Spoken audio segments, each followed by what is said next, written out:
Hey everyone, it's Bob. If you've been listening to the show for a while, thank you very much. I really appreciate it. Feel free to drop me a line if you have any feedback at all. If this is your first time, welcome to the show. Today's episode is with Tyler Fisk, who's the co founder of not one but two AI consultancies, Light Magic AI and Galactic Ranch, where they design, build, and implement AI solutions for companies of all sizes. Tyler has always had an entrepreneurial spirit, whether that started with farming, believe it or not, before switching gears to build e commerce businesses and later realizing the promise of AI. Tyler is designing some really innovative solutions that show what's possible with AI and agentic workflows, which is a hot topic, making AI accessible and practical for his clients. Always love chatting with and learning new things from Tyler, so let's get to it. Thanks for tuning in. Hey everyone, it's Bob Pulver. Welcome to another episode of Elevate Your AIQ. Today I am joined by my friend Tyler Fisk. How you doing, Tyler? I'm doing awesome, man. I'm here with you. Thank you for having me. Absolutely. It's great to have you. You down in the Carolinas? I'm actually in Middle Tennessee. I'm in Tennessee. Cookeville, Okay. Tennessee. So you were you spared from the storm? For the most part, yeah. I had some friends that are over in Western North Carolina that got hit really hard. Where I live is actually kind of up on a mountain, so we didn't really have any flooding issues, but the Okay. wind got really wild here for a little bit. So we had some trees come down, but that's nothing compared to what I've seen on the internet. Yeah, no, it's pretty bad. I have a friend in Charleston who also has a house in Nashville, and he's actually not sure what's going on with his property. So hopefully they'll get communication restored and they can figure that out. But fingers crossed that that goes smoothly. So I know you're involved in a couple things related to AI development, upskilling others. You're spreading yourself around a lot of interesting projects. So why don't we kick things off with just you giving a little bit about your background and some of the entities that you're involved with. Sure. Yeah. So, well, my previous 20 something year career was mainly in the tech space, but I always joke saying that I didn't really work in Silicon Valley, even though I worked with a lot of folks from there. I worked in the Tennessee Valley. So it was an e-commerce background mainly across a bunch of different brands. So my family has a greenhouse manufacturing and gardening supply company, and my dad started that in our spare bedroom with myself and my brother and my then girlfriend, now wife, with just 72 bucks. It was very, very humble beginnings. And now that is one of the bigger names in the space. And it's an 8-figure like ARR type company.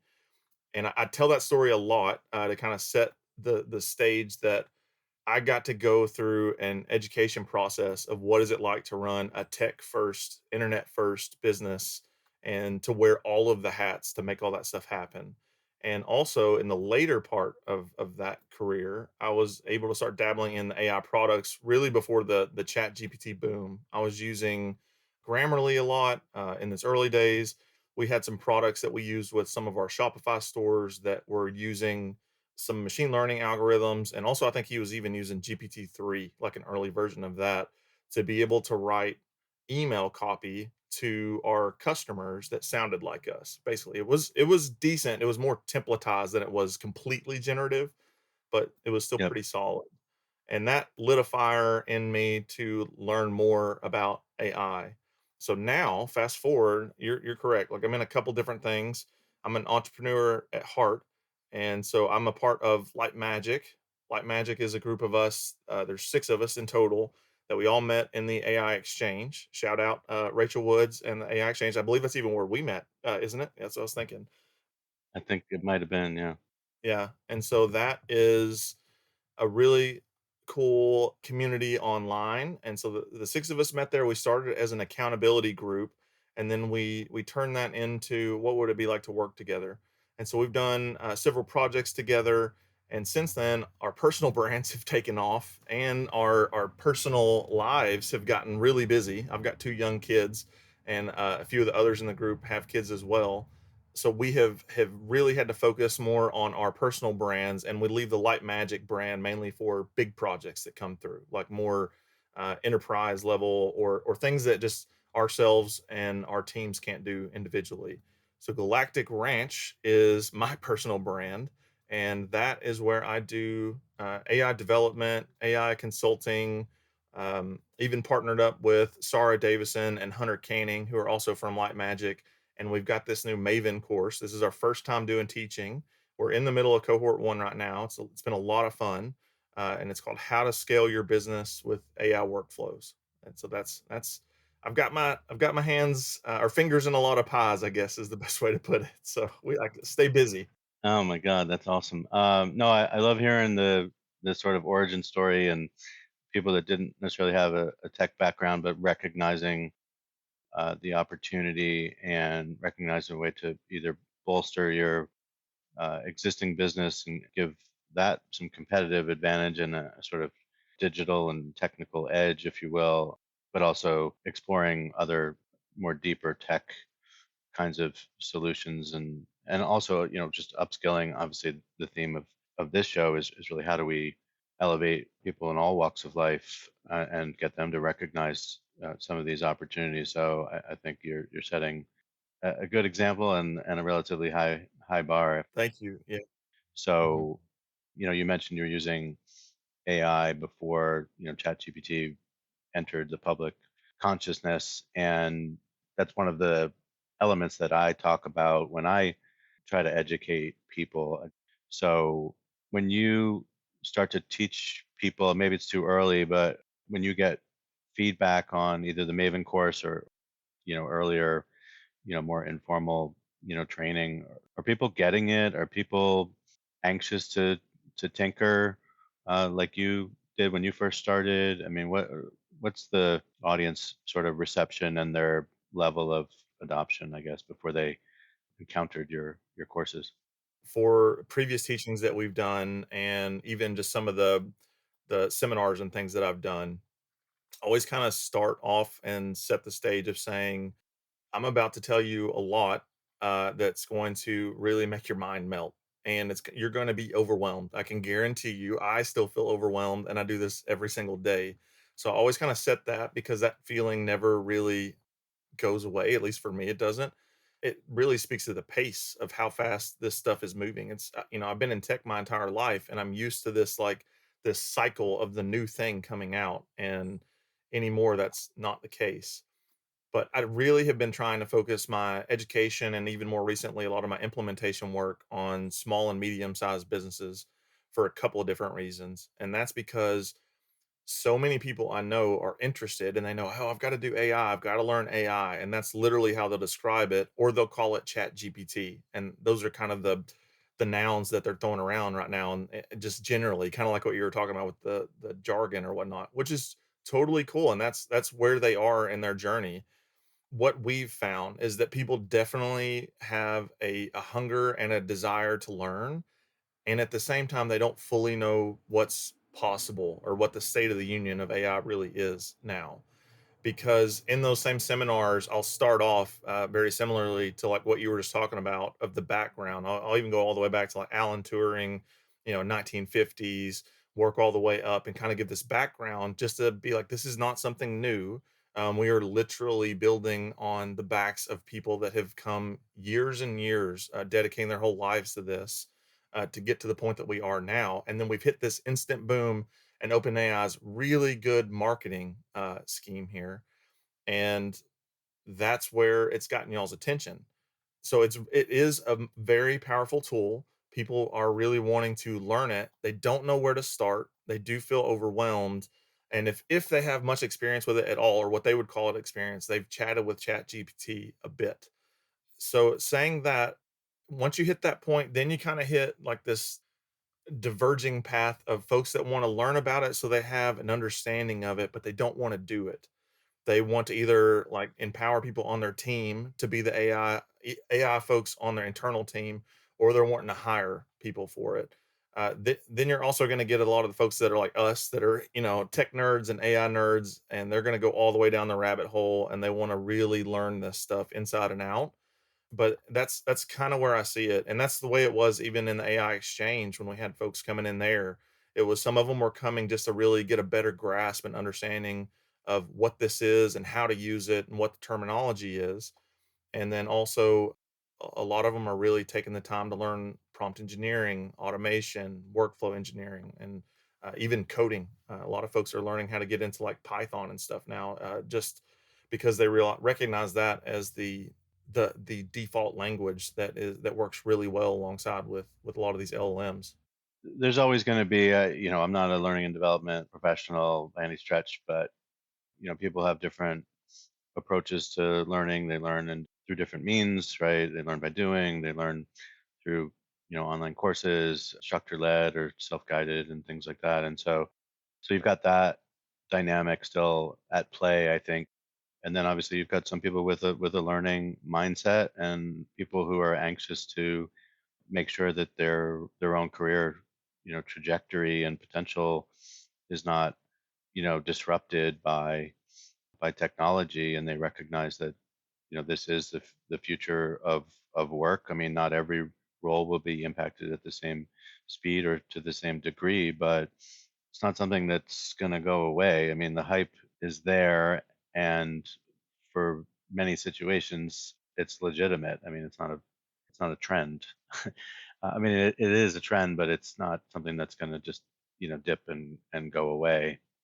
So I think we do need to embrace it. I think part of where people get confused is because there's so much to potentially learn. They've got to at least figure out what are the specifics of what I need to know. Like I kind of use the automotive analogy. Like I need you to get your permit and your license before you drive, and you should probably learn how to change a tire, know what some of the warning lights are, or whatever. But I'm not asking you to be a mechanic, right? So I think you want to be self sufficient to a point, right? You don't necessarily need to completely pivot and become an AI guru, but it can certainly help you sort of hedge your bets as your career may take some unexpected turns and hit some bumps. That is something I've seen a lot over the last year. I've made it part of my weekly routine to try and have Zoom coffees with different folks that I've met on the internet. And a lot of those folks have been downsized or been given packages to retire early, all that sort of stuff. And part of that is because of just the current economic landscape, and part of that is because these companies aren't saying the quiet part out loud. They're actually rolling out AI and they're replacing people with it. And when we're doing our implementation and work, that's a vibe check that we really do on our first discovery call with folks that, if you're going to take these new superpowers and you're going to send that straight to the bottom line and you're going to just cut your workforce in half instead of trying to help them learn, help empower your people so that literally everyone wins at the end of this, then we're not the team for you. There's 100% there's plenty of teams out there that will go and do that. They won't think twice about it. But for us, it's just an ethical thing for me. And by no stretch of the imagination do I think that every business that we work with at some point is not going to lay someone off for one reason or another. But we just want to do everything in the realm of possibilities of the way that we can affect these relationships is that we inspire them to have the conversations and build up the culture within their team because folks are afraid of it.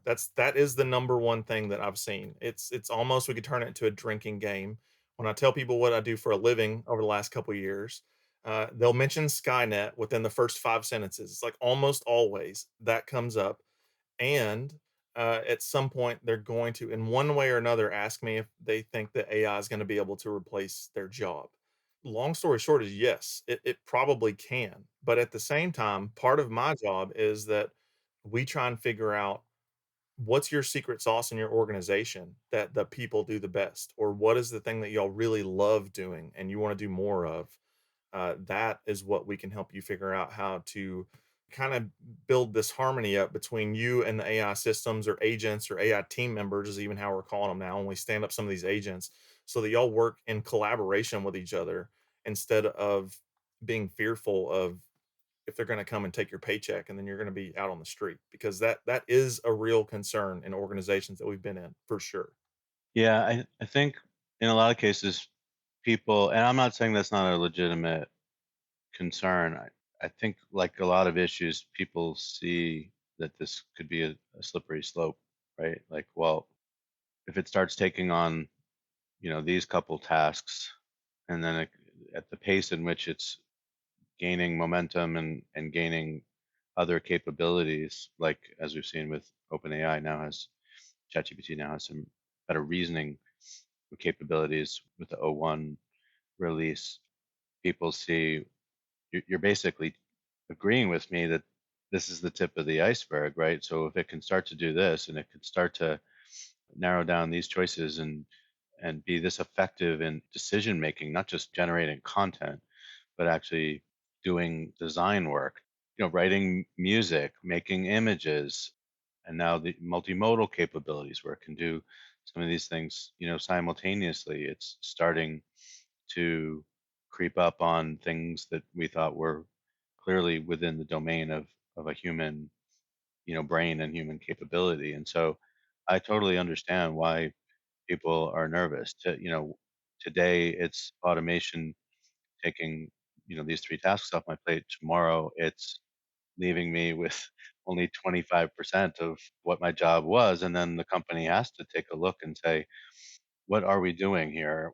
How are we gonna redesign work? Are we thinking about the humans, not just, like, humans in the loop, but the human-centric nature of work, and what are the implications to employee engagement? What are the implications to, how we contribute to our community and the world at large with our products and services.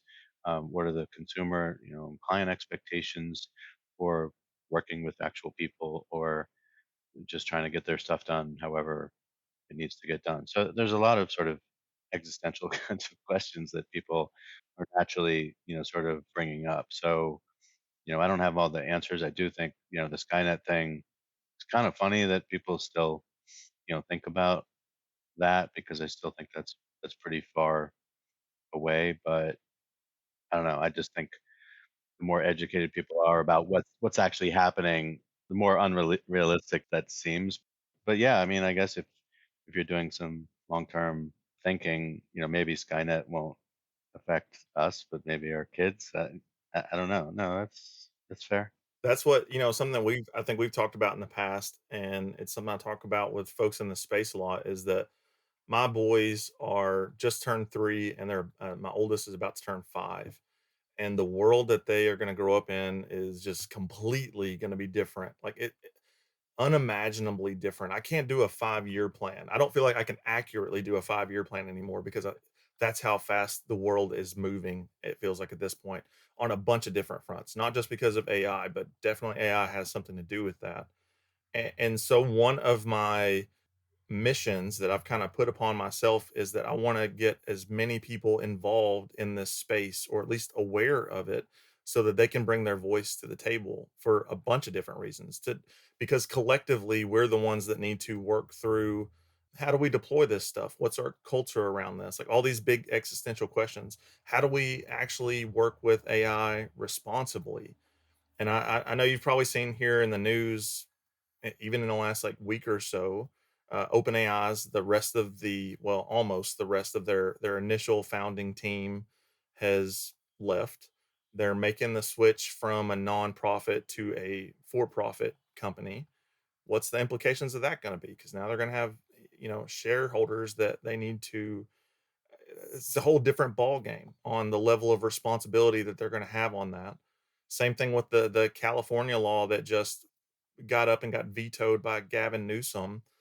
I haven't fully made up my mind on how I feel about that yet, but essentially it was going to put some guardrails around how California deals with all these AI systems and the startups and how it can be rolled out. And Gavin Newsom vetoed that because he was afraid it would stifle innovation. And also, by the way, I can't remember the exact number. It's like close to 15 of the top 30 AI companies in the world are centered in California. So that might have a little something to do with that ruling there. But that's like very in-depth industry stuff, and that's very focused in closed rooms in these research labs or these organizations that are developing these things. And I personally think that this needs to be a more inclusive and democratic process, not only just because I think everyone can benefit from learning and using these tools in a big way, but they're not, like you said, they're not going away. and they're going to be a big part of our future and our children's future. And if we decide that we're just going to stick our head in the sand, and if we're going to be like, well, I'm going to get to that someday, at the pace that this stuff is moving, that someday is going to get here quicker than you realize. And maybe not, this is not like a fear thing, but you're going to see more and more people adopt it. So if you don't get on the learning train to really start, at least get a basic level understanding of it quicker, I hope that it won't be that folks can't catch up, but that is a real concern of mine. Or even more so, if you go back to when we were younger in the earlier internet days, there were a lot of companies out there and a lot of people playing in that space. And now you don't see Ask Jeeves anymore. Yahoo is not the superpower that it used to be. MySpace is not the superpower it used to be. All of that power got consolidated down into the FANG stocks, basically. And I don't want to see that happen in the AI space because now we're playing with super intelligence. So what happens when super intelligence gets consolidated to the hands of a few? I don't particularly like that future. Yeah, no, you're bringing up some really important points. I think the responsible AI piece is critically important. I think that's one of my focus areas. So, I mean, just if we think about those fears that you mentioned before with, Skynet and things like that, responsible AI practices, governance, the appropriate, legislation that's hopefully consistent, more consistent than the patchwork we see today.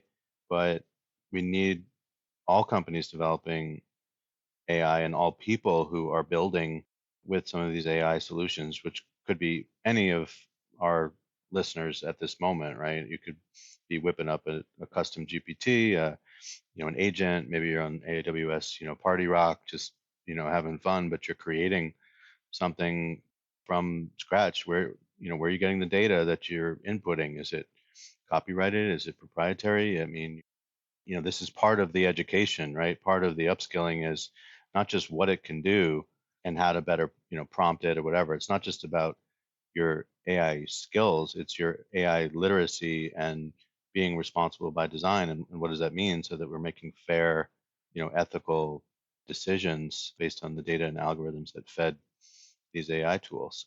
So all these things are going to mitigate, risk in general, and in particular, some of the bigger, scarier things like you're talking about, like moving towards artificial, general intelligence or artificial super intelligence, whatever it is. We've got to stay human centric as we do this. The California thing, I didn't read through the entire original bill as written, but I understood the premise, and I did read Gavin Newsom's letter of why he was vetoing it, and I thought it was very well thought out and appropriate. The problem was it was putting all the onus on the biggest large language models with the most compute power and what have you. And he, I thought, rightly called out the fact that who's to say that tomorrow someone doesn't build an incredibly powerful, large language model that uses a fraction of that compute? Or what about the high risk use cases as opposed to like you built that computer too big, you're going to get regulated, but these guys who networked a bunch of smaller ones together can completely circumvent the legislation, or someone could use a small language model or some other approach and still come up with something that is like basically open sourced and or on 4chan or some back channel where people can take it and apply it to do facial recognition on closed circuit TV at stadiums or airports, or like you just don't know. So it left too much to chance and gave the public a false sense of security. So I just predict there's going to be people who are going to take that knee jerk reaction to the headline that says, I can't believe Governor Newsom is, putting us all at risk. But if you look at it in detail, I thought it was a very thoughtful and measured and logical response. He wants the legislation, but it's got to be more buttoned up and it's got to think about high risk use cases, which is the way that the EU thought about the risk level in their sort of risk pyramid for the EU AI Act. What are the actual use cases that are going to be used, and how do we build upon like GDPR and protecting consumer rights and personal data and worker rights and things like that. So it's a good talking point, but we've got to. Hey, hey, I'm Katie Van Horn. And I'm Jackie Clayton. We're your hosts of the Inclusive AF podcast, where we take on DEI, leadership, and HR without all the corporate fluff. That's right. We've got decades of experience, a lot of opinions, and zero tolerance for performative anything. Every week, we dig into what it really takes to build inclusive workplaces with honesty, strategy, and a few side eyes. We'll talk about the tough stuff, power dynamics, privilege, what's broken in the system, and how we can all do better. And don't worry, it's not all heavy. We bring receipts, laughs, and real talk from people actually doing the work. Think of it as your weekly dose of truth, tips, and a little tea to help you lead with intention and show up for your people. So if you're ready to push past the buzzwords and get into the actual work of inclusion, You're in the right place. So subscribe to the Inclusive AF podcast. new episodes drop every week. Catch us on Spotify, Apple, or wherever you get your podcasts. We'll be here breaking it down one inclusive convo at a time. We've got to go back and rethink how to draw that up a little bit better. And you're right, it's like 2/3 of the big AI companies are headquartered in California. So he understands the importance of whatever gets passed there. And the last thing he needed was that to become like a New York City, bias law that was, unenforceable and largely ignored. Your point that you said there about people being able to kind of circumvent the rules that do get put in place is my reasoning behind. I really haven't seen much legislation passed anywhere that I think is going to be effective or have much teeth to it over any like long term. And the reason is because these models are changing at such a pace, and then also the techniques that we're able to use now, such as like the ensemble type technique or mixture of experts or the router LLM. So that's like very technical terms, but the idea of that is that now someone could take and run several different models on open sourced, local on their own computers and devices at their home. You're not going to be able to regulate that in the same way that it's still really difficult now. Napster is gone, LimeWire is gone, but torrents still exist. They were never able to squash that out because it's out in like the open source community.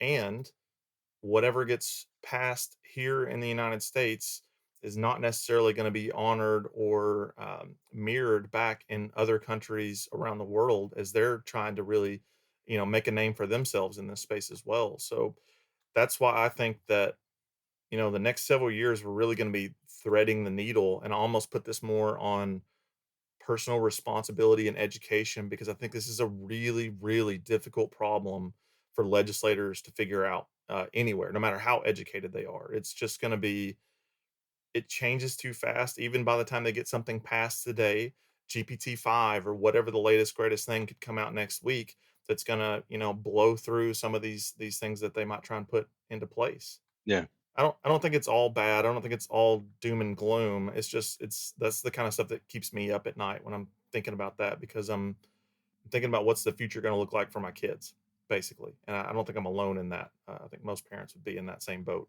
absolutely. Yeah, and I think you and I have different circumstances just because of the different ages of our kids. And my daughter's in high school; she's junior in high school already, taking the PSATs later this month, and starting to look at colleges and stuff like that. So that horse has definitely left the barn. But for your kids, I mean, who knows what the labor market is going to look like, and even what they're going to learn in school when they get to middle school and high school.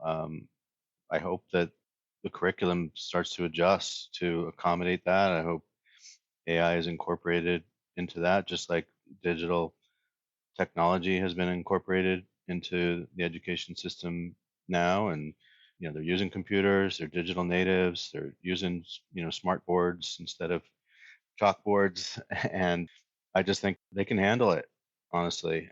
And it's a matter of how quickly we can apply some agility to the education system and get teachers comfortable so that they can in turn teach the kids good habits, using AI where you should, not where you can, Hmm. right? As a mentor, as a tutor, now everyone can basically afford a tutor. So For you're going sure. to deny that to kids because you don't trust them to not use it as a calculator to just give them the answer. Just like, AI being used by candidates in the job search, process, there are scenarios where it's appropriate to use it and there are scenarios where it's not. And, there's got to be some level of trust. Otherwise, it's going to be yet another cat and mouse game trying to catch people, using it inappropriately. That's one of the most hopeful messages that I've seen in this space, like, period.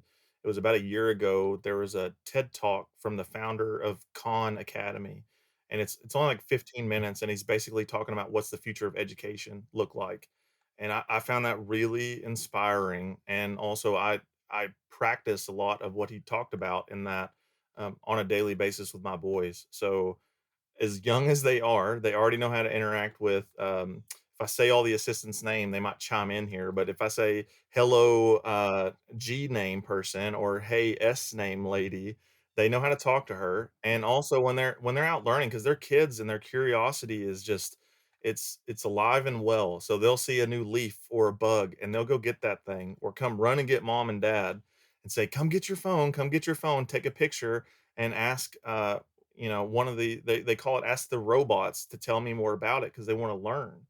And we'll either fire up Perplexity or some of the other things to be able to take a picture, and I'll tell the system. We actually use the voice on there now a lot. We'll tell the system, "Hey, you're talking to my son Jackson. He's about to turn 5. So remember when you're giving your response back, I'll kind of prime it with a vocal prompt like that to explain to him what this moth is that he just caught. That like he's a 5-year-old, but he really, really wants to learn, the details about this thing."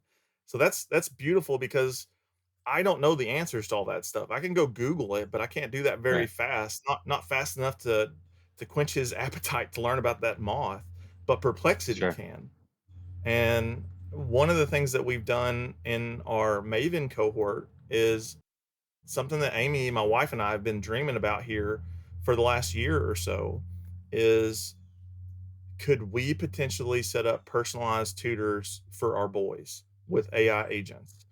And we've even let them interact with Hume AI. That's a voice agent. We've done Perplexity. They talk to Chat GPT. I mean, I build voice agents for a living on different platforms, so they get to come in and talk to Dad's robot sometimes.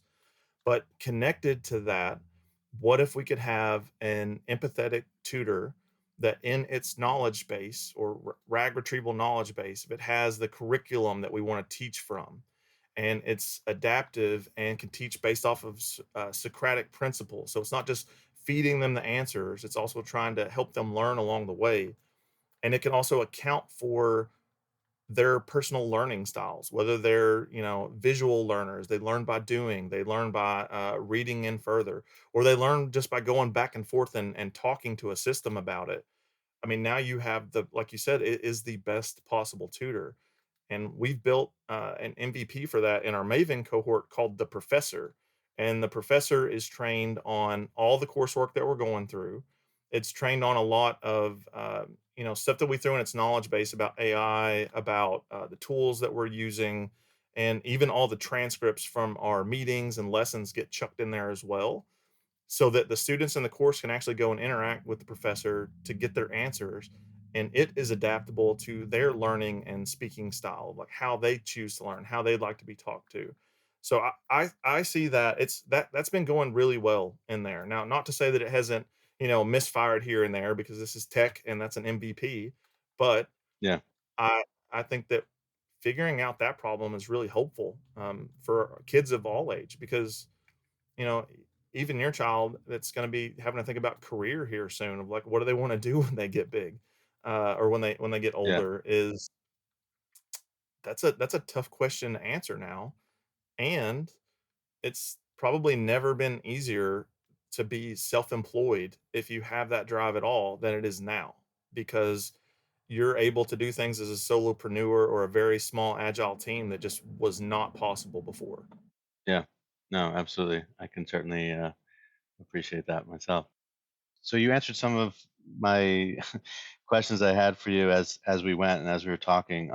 One of them being like some of the projects that you're working on. Sounds like you had some personal projects that were pretty cool for your kids and for the family. And then, of course, we talked about responsible AI in depth. But maybe some of the projects you've done for clients would be interesting to hear about, especially if it's around like your Maven course talking about like workflows and how to connect some of these sort of disjointed pieces so that you're not just doing task by task, but you're sort of stringing them together. Could we like unpack one of those? Sure. Yeah. I have to talk about them a little bit, not all the way in the details just because of like NDAs, but when I always love talking about this as best as we can because I think that's what helps people have those light bulb moments of what you can do now. And recently, like you said at the top of the podcast, agentic workflows are the flavor of the day right now, which is basically us building up AI agents or assistants, because not all assistants are agents, but not all agents are assistants. Like it's part of the jargon that gets thrown around through there that gets kind of mixed up. But we are working with an organization with a bunch of they're a fractional C-suite team, and I'll just kind of leave it top level like that. They go into organizations, they're offering C-suite level services, and everyone on their team is later in their career. They're full of wisdom. They're really highly regarded folks in their industry, and even on their own team, they had some real doubt of if it was possible for us to build an AI system that could emulate their processes to the same level of quality and standards that they could do themselves. They there were some believers and non-believers on the team there. And essentially what the workflow is that they wanted to set up is when they hire or when they bring on a new client, they'll go through this discovery phase where their clients will send through all of these different files into a drop zone folder. And their team then has to go fine tooth comb through every single one of these files. They could be PDFs, documents, PowerPoints, financial statements, organizational charts, like literally anything that you can think of. They're going to chuck that into this drop zone folder. And this fractional team goes through all that. They're making their notes of what's important or what's relevant to their engagement, and that's extremely time consuming for them. And it's also you have to kind of have this head knowledge that they've built up over their entire career of what could potentially be relevant in this engagement based on this just random array of different files that we're looking at. They wanted to see if we could set up an agentic workflow that could help them with that process, and we've been able to do that where those files can now still hit the drop zone folder that goes through a team of agents that will review each of those files. We've got it set up right now for just five. That's enough. So five different agents will look at the same file. They all are writing their own summary or extraction of what they think is relevant or could be relevant for this fractional team, and then they pass along that summary to a different agent that's going to review all of that work, and then it will then make a summary of the summaries. Beyond that there will be an evaluator step. So this is kind of like if you've heard of the chain of density framework for chain of density summarization, where it's taking and writing a denser and denser summary.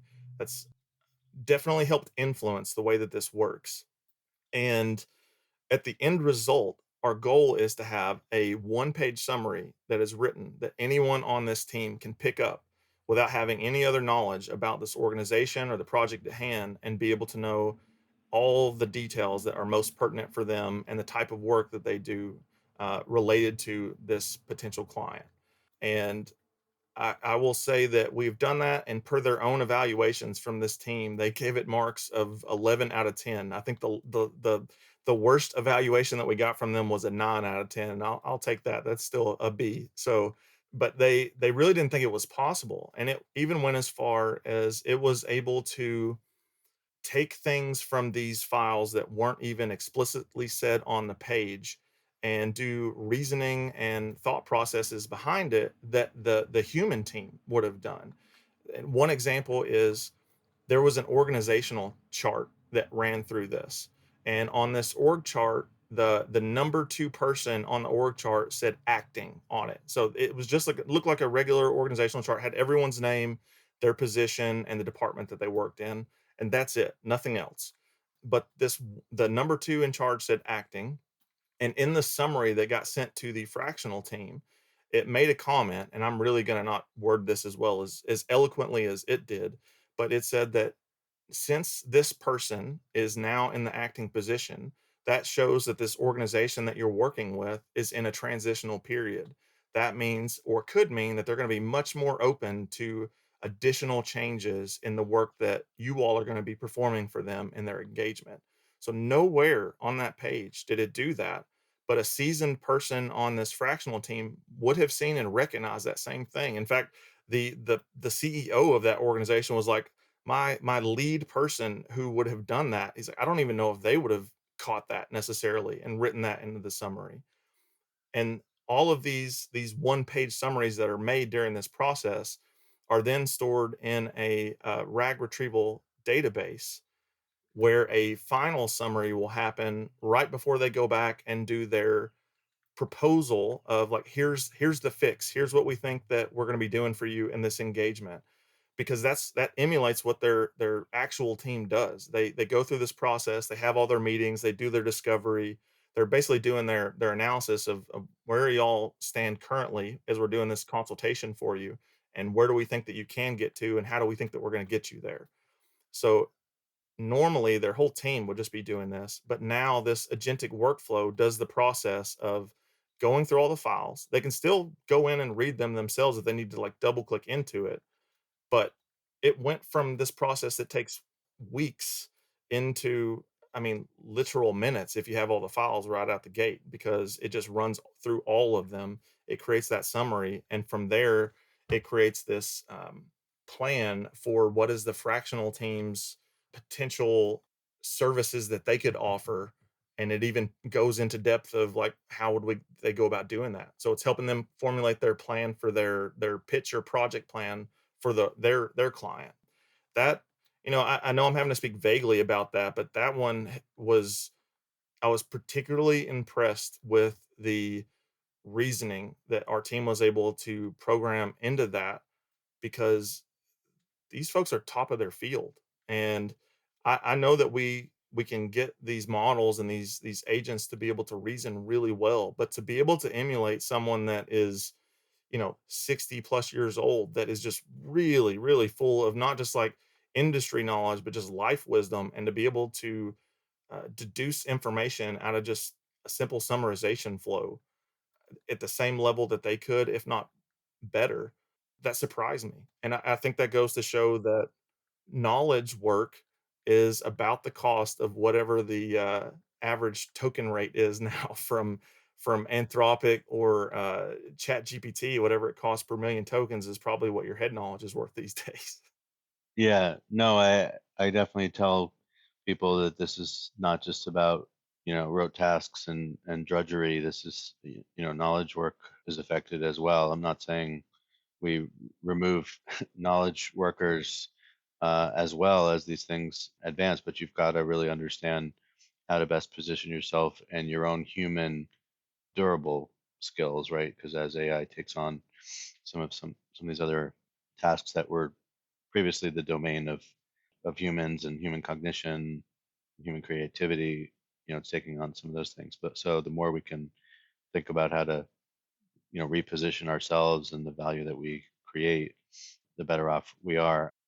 So it sounds like, I mean, in that particular case, you're saving a tremendous amount of hours, because it's not, those resources, fractional or not, are experienced and tenured, and they've got the domain knowledge, they've got the work experience, they've got a lot of value, but they're also expensive resources, right? So I don't know if you can share anything about the outcomes, but I imagine it's saving them significant both cost and time. What if I told you that your boss skydives, Tim in marketing is a magician, and Sam in accounting does sums in his head while standing on his hands? Seeing sides of the people you work with but never see, sides that inform and inspire their work and that can inspire yours, is what The Talent Show is all about. Email me, Tom Alexander, host of The Talent Show, at talentshow@backboneinc.com and show us what you got. I look forward to seeing you on The Talent Show.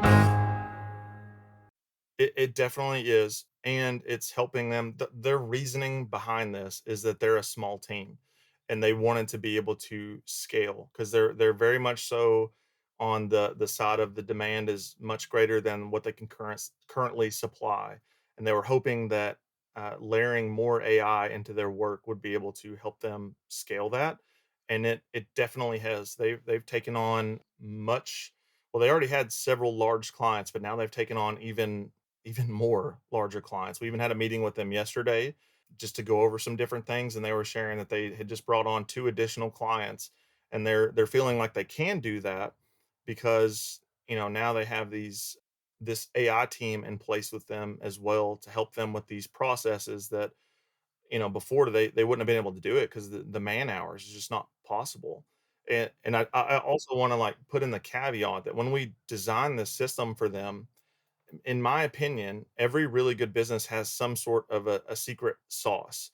And so part of our job when we're designing this and writing the system instructions and the workflow and all that sort of stuff for these different processes is that we'll go through some really intensive discovery phases ourselves where we're trying to understand who they are as people, what they're inspired by, what their personalities are like, how they work through and think through problems related to their work and also just personally as well.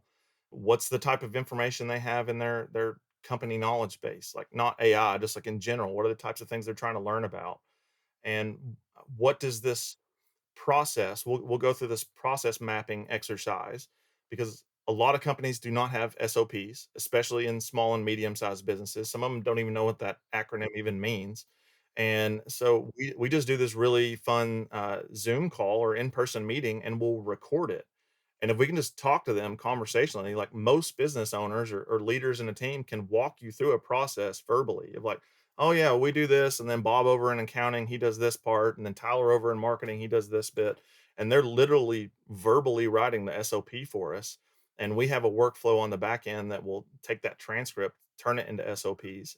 We also get a lot of information out of them in those transcripts to be able to use that to influence these very personalized assistants that are in this workflow that emulate how they do the job. So it's not just the bone stock Claude or ChatGPT that's doing that, or even just a more generalized assistant at that task. It is that, but also personalized very much so to their business, the way that they do things, and their thought processes behind it. And that's how I think we've been able to get the really high quality results out the other end that pass the sniff check of did a person do that or not. Wait, so when you created those 5 agents who were going to look at those documents, was each one customized to 5 different experts, but came at it with the different through their own digital lens? In other words, were they 5 sort of digital twins of of the people that would otherwise be going in there themselves to review that? That's what I wanted to do. I personally wanted to do that to get very diverse backgrounds and points of view because that's getting into like the mixture of experts and like chain of thought type reasoning that we could do with that. But our client wanted to emulate their CEO and leader because he is the real serious brain power over there, and he's the one that's taught a lot of his team members how to do these different things. So they wanted to make these different assistants really emulate him and his processes.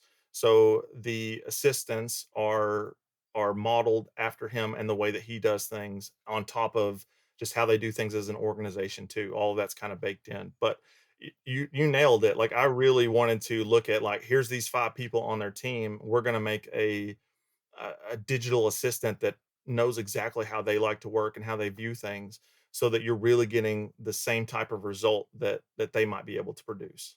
This could go one of two ways, right? One is, listen, this is one of the enormous benefits of creating custom GPTs, or letting one of these generative AI tools really understand you and how you think and how you write or whatever. Because otherwise, you're going to continue to get generic sounding responses.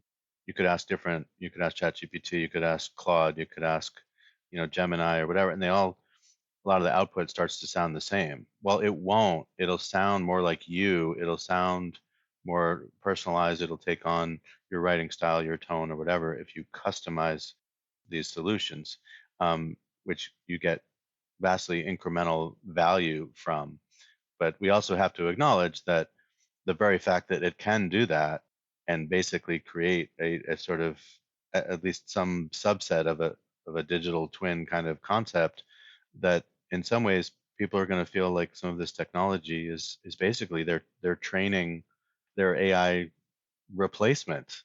And so I think we just need to acknowledge that sort of delicate, balance, and also why being responsible by design, and as we use these tools, is just crucial for positive developments in this area.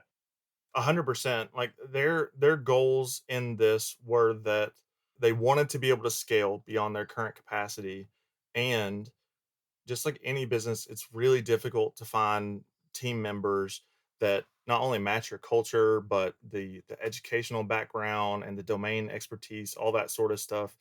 And then you have to, once you find those really amazing people to bring into your team, keeping them on your team can be even more of a challenge, because those type of superstars are generally are going to get poached from other companies, or they're going to go off and start their own businesses or something like that eventually. So knowing that where they are in their career as well, because a lot of these folks on this particular team are later in their career, they knew that they wanted a better work-life balance, but they also have a certain lifestyle that they wanted to maintain.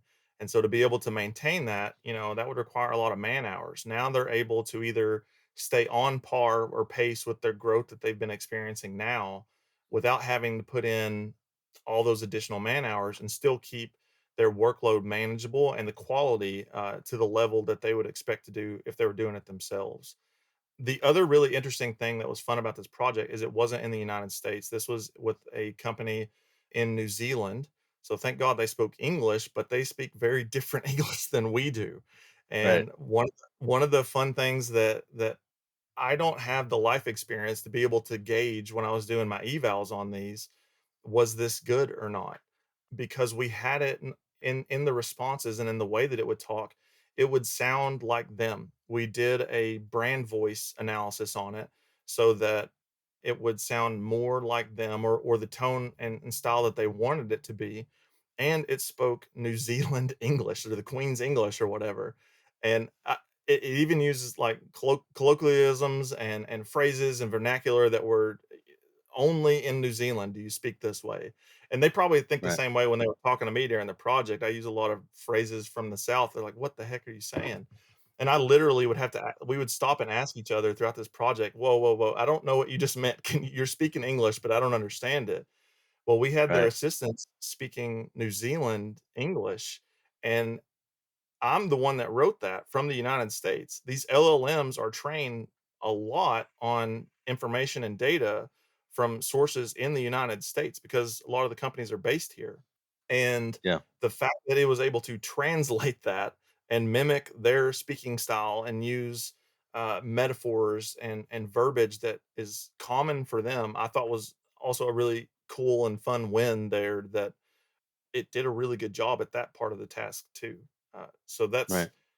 that's where we're getting more towards this idea of a universal translator too, which is also, I think, very hopeful, because now it really does open up this international market even more than we already have had with the internet. No, absolutely. One of the things I wanted to, throw out there for the listeners, like when we talk about, agentic workflows, and you mentioned this gives like solopreneurs like myself and, small businesses some some superpowers in the sense that I don't necessarily have to take it all on myself, right? Like there's only so many hours in the day, and you need to maintain your sanity and your work life balance to a little bit of a degree. But you also don't necessarily have to go and find, a contract resources or even a virtual assistant or an intern. I mean, I still contend I could probably use one, but still, there's AI out there that can help me if I take the time to sort of put the pieces together. So, I mean, it sounds like you either through Light Magic or Galactic Ranch, could help someone like me with some of the what I think would be good agentic workflow use cases. You and I have talked once before about like the production and publication of this podcast, right? I mean, I do research, I understand the guest, I think about how to frame the discussion, and then I take, I've got show notes, I've got the transcript, I've got a summary of the transcript, I've got all those keywords. I need to create an introduction to the podcast based on the summary. I've got to create a social post to promote the episode. And I'm in and out of like 10 different tools. So it's not just the number of tools, and perhaps some of those tools may not be free. It's not just that, but the, each time it takes me as the as the human in this workflow and in the loop to go in and copy paste or whatever.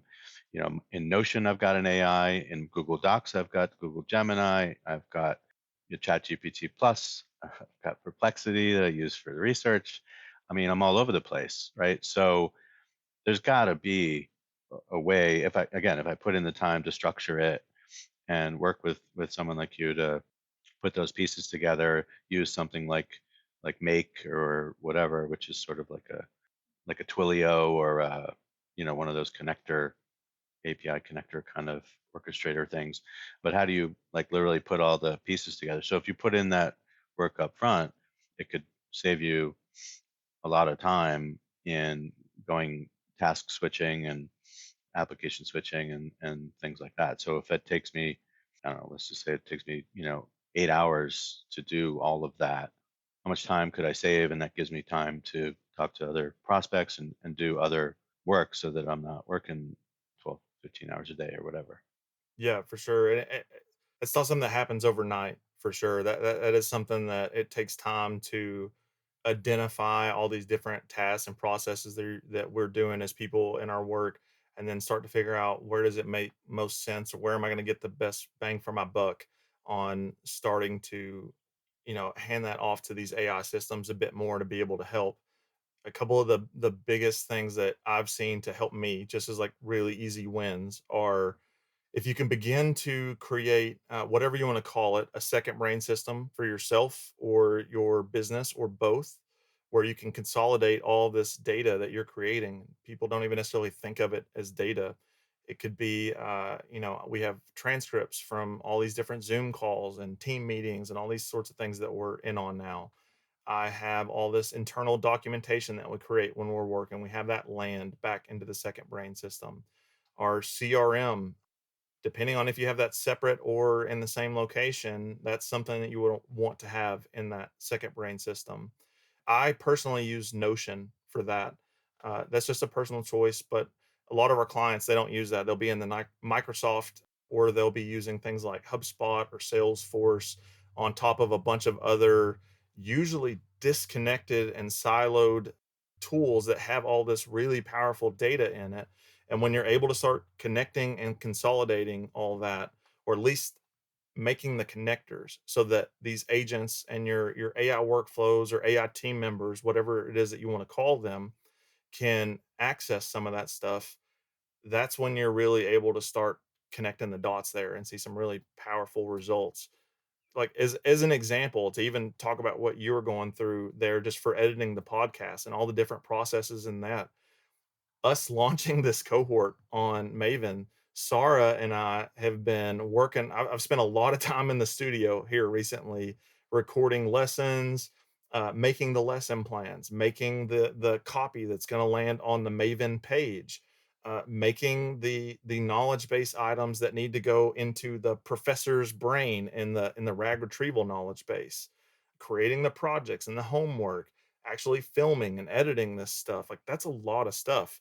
The other day I was joking that I have a dual monitor setup, and I had split apps in both of the monitors. So I had four screens up basically that I was looking at, and in two of them were Cassidy automations running in the background on client projects that I needed to get, stuff moved forward on, while at the same time on this other screen was completely dedicated to work that I was doing for this cohort. And I had Descript open, and then I had Typing Mind open where I was in there just going back and forth having it create these different assets like the lesson plan and all that kind of stuff, while Underlord was over here in Descript, shortening word gaps and figuring out what are the hottest clips or takes that I could use to repurpose for marketing this thing. I would never be able to do all that stuff if I had not taken the time and really outsource the information from my head and into a system so that I can then begin to teach and give access to this knowledge that lives in my head or these all these other independent places so that these AI assistants could do it. Mainly in Cassidy and Typing Mind is where those assistants were doing it. The Descript agent was just focusing, obviously on the video that we were editing, but it's it was a really cool moment, and also I had to, like, kinda zoom out of myself and be like, This is like a mad scientist moment here for me in my office, just trying to, conduct this symphony of AI agents on the back end, to get all this work across the finish line." And I was able to do it. That's how I'm able to pursue so many of these different projects and passions that I'm in, is because I have slowly but surely began to look at what is it that I do on a daily basis and what bits and pieces of that make the most sense to be able to start offloading to the AI team versus me. Or we do it collaboratively, one or the other. This is about what else could we be doing when we know some percentage of our day is of everyone's day is doing sort of administrative things. I mean, even if you have, even if you're fortunate enough to have an actual assistant, there's always other things that could be more routine and could be automated. And then how do you move up the sort of value chain of some of the AI capabilities to augment what you do? And some of that is just summarizing things that you need, where the volume of text and information is just overwhelming, and you need a trusted sort of partner to summarize that. I like your approach that takes multiple agents and pulls that together, because a single summary may miss some context and overlook some things. So I think that's a really interesting approach. It's almost like applying some of the concepts of collective intelligence and cognitive diversity, but within the AI domain. I also just want to point out, like, I'm not trying to put my business on autopilot, right? Nothing. I don't want anything to be posted on social media or anywhere else without me having my eyes on it. I think AI has been great to draft things, but we're still at the point where, and part of this is about the customization and it learning my writing style and tone or what have you. But so far I have edited everything that it has created for me, whether that's emails or social posts or the summaries of the podcasts or whatever. There's always a little bit of tweaking that needs to be done, and then just a, almost proofreading what it's done. So but it still takes a lot of time away from things that I would otherwise have to do, and time is your most precious resource. So what are you going to do with the time savings, and how are you going to reinvest that in yourself and your organization and learning more about some of these topics that are influencing the future of work? 100%. Very well said. So, Tyler, I know we kind of covered a lot of ground over this conversation. Just in closing, I mean, any final thoughts and advice for listeners in terms of, as the title says, elevate your AIQ? I mean, no matter where you are in your headspace of where you are in your AI journey, if you want to call it that, there's no time like right now to begin just practicing and testing with this stuff and learning and finding trusted resources that you can really figure out what are the frameworks and the techniques that you need to do to get these AI systems to work even better than just going in and just talking in plain language to chat GPT. A couple of the really key things that I think that anyone can start with are as simple as using something like a an Otter or a Fireflies or a Fathom. You want to make sure that whatever it is, the security layer is in place, like SOC 2 Type 2. I know that's something we talk about a lot. All of those are AI note taking apps. And being able to just that one simple thing of having an AI show up into your meetings so that you can be 100% present in the conversation and have everything captured so you have perfect recall from that. And then the next step is that if you're able to have all that stuff resent into a repository like a second brain system, just that one thing is incredibly powerful. So now as you begin to learn how to connect in, chat GPT or even further down the road you get into agents or assistants, now can go back and look through all these different meetings that you have to be able to answer questions of like, hey, Bob and I met, 6 months ago, and we talked about this, that, and the other. Can you refresh my memory on all that so that I'm up to speed? Or if this was a project, what was the thing that Bob and I went and talked to client ABC over here about? I was supposed to be doing something and I can't remember. Can you give me my complete to do list? That is super helpful for everyone. And it's a really easy thing to set up and get into play. It doesn't anyone can pretty much do that. The other thing that I like using a lot that is also just a really easy lift is using a tool such as Audio Pen, or there's voice notes, or even the Fireflies app can do this where you can just record a voice memo. So I have been embracing the second brain mentality for a while now before AI, where I'm trying to offload things out of my cognitive load so I free up and can stay in flow state. And I need to remember this stuff and get it down, or I just won't remember it anymore. I've got dad brain now, literally. And so if I don't get it out of my head and into a system, then it'll be gone. And being able to use one of those type tools to just very quickly just open it up, vocally brain dump into it, have that transcribed. You can also begin to set up automations to turn it into whatever downstream, like an email or blog post. The world's your oyster there, but have that again land into that second brain system. So now we have my thought process, whether it was just like a quick thing I needed to get down, a to-do list item, coupled with also here's all my meetings that are now being recorded and added into there. That's a lot of your intelligence and what you're doing in a day-to-day basis that pre-AI trying to keep up with all that and remember all that kind of stuff is I'm not good enough to do it. As I've tried all the different productivity systems like Eisenhower square, and then even like the Tiago Forte's system or the Para method, all those types of things, and I struggle with it. And now that I'm able to still keep the concept of centralizing that information, but then connecting AI to it, I can outsource that out of my head and into this system. And now I can literally, I have so much stuff in there now, both personally and professionally. It probably knows me better than I do. I can ask it questions about myself and it'd be able to tell me things back that I might not even recognize about myself or that's going on, which is it's pretty cool when you can do that. Awesome and scary. Yes, awesome. Both can be true. Yeah, yeah. No, you've got me thinking about.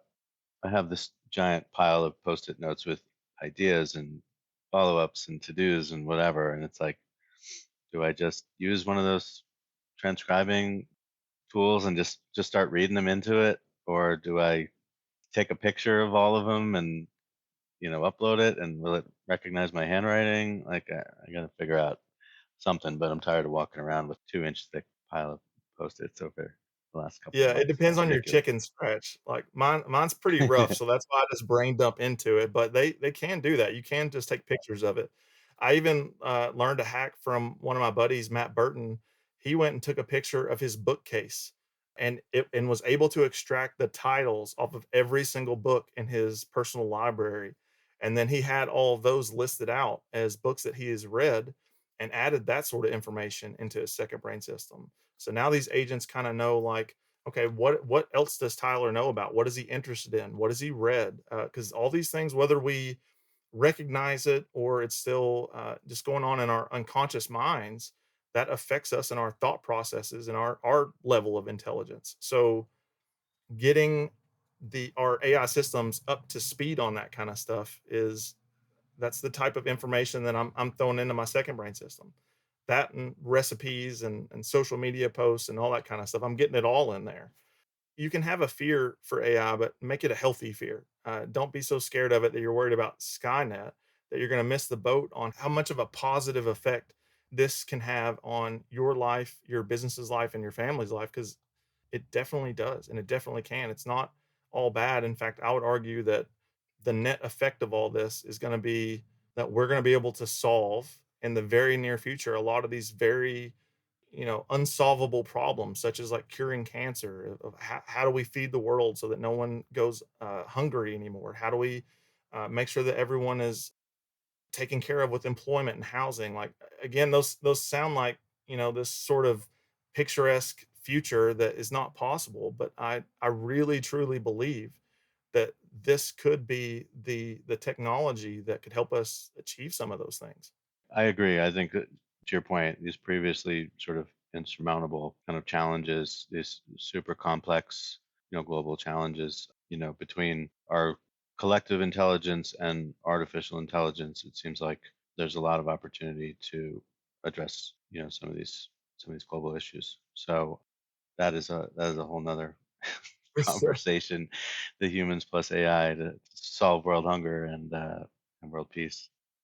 So Tyler, we're gonna have to leave it there, but this has been awesome to really get into the weeds with you on some of these projects you're working on, and you've given my listeners some amazing advice. I know I've got a bunch of things I need to now go play with and try to improve my own workflows.